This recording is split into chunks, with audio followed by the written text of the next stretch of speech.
there, Sherri Grant with Remerica Realty. Today I want to talk to you guys about homeowners insurance. And do you guys know what your homeowners insurance covers in the process of getting it? So today I brought Jim Lasota with ASI Mortgage and AshleyWatterson with Hemlock Insurance Agency. So let's talk a little bit about the process. Jim, do you want to go on the mortgage side on what's involved in getting a homeowner's insurance? Sure.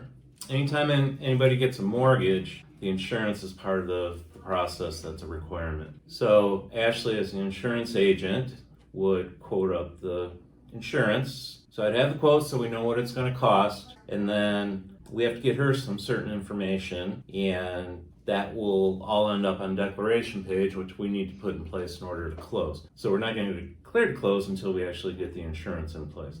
Ashley's good about actually getting us everything we need. I'll let Ashley explain the requirements that a mortgage company has for your coverage. So I work with a lot of lenders in the industry, and the two things that are needed for the mortgage requirement, one would be either covering the dwelling amount that's going to cover the loan amount, or if it doesn't cover the loan amount, the reconstruction estimate showing what that cost to rebuild is, and that it's at 100% replacement cost. A lot of times people take out a mortgage on their new house. They don't look at the homeowner's insurance for quite some time. So you need the help of a good insurance agent to make sure that you stay on top of things. So how does that come into play over the course of time with coverage needs changes? Sure. So initially, companies will do an inspection a lot of times, or you'll do a self-evaluation to make sure that the numbers that we've estimated for the insurance are actually correct.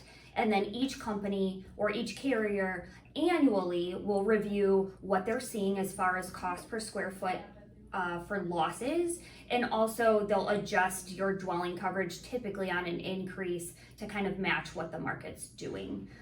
And back to the mortgage piece of it for a second, each loan program has different deductible requirements as well. That's one of the things I try to do when communicating with lenders, just to make sure I know exactly what is required on the policy so that we've got numbers and there's no surprises at the end. Okay. That's good. Another topic is condos. I live in a condo. Mm-hmm. So how does that work on your end? Because I know walls out is the condo association's responsibility. Walls in with drywall and everything inside is my responsibility. Absolutely. So can you explain that a little bit? I can. So the condo association, like you said, is responsible for the actual structure.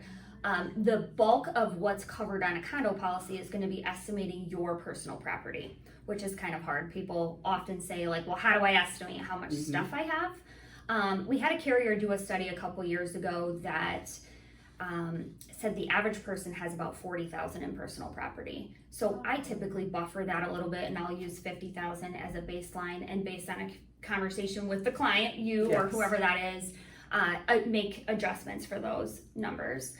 Two other things on condo policies that are really important: loss assessment coverage. That basically means if the condo association has a large claim, they're going to assess or charge each owner for that. So it's really important you have loss assessment coverage on your condo policy, as well as water backup coverage. This is one that gets overlooked on a condo sometimes. Basement or not, you can have a sewage backup or a sump pump failure, and that should absolutely be on your policy. Absolutely. And then also double check with your insurance company. I kind of check with my insurance yearly, as far as am I covered enough. I think those are a lot of the questions I had. Is there anything else you guys want to add? You were talking to us about claims a little bit earlier before we went on. I was. You want to briefly discuss that? Yeah, so most people don't realize home and auto insurance collectively, claims matter. With your health insurance, you can go to the doctor every day of every week of every year, and your premium is going to remain the same. Home and auto, if you use it, it's going to cost you more. Home insurance specifically, 2 claims in a 5-year period is really what insurance carriers are rating. A claim will stay on your record for 5 years, and if you have 2 in that period, it makes it really challenging to get homeowners insurance, and you're going to see a massive rate increase. So I usually tell people, look, if you're thinking about filing a claim or you have questions about it, talk to your agent before you file the claim to make sure that it makes sense. So if you guys are looking to buy a house or need a mortgage company or insurance company, our information is going to be at the end of this video, and we'd love to help you out. So thank Absolutely. you.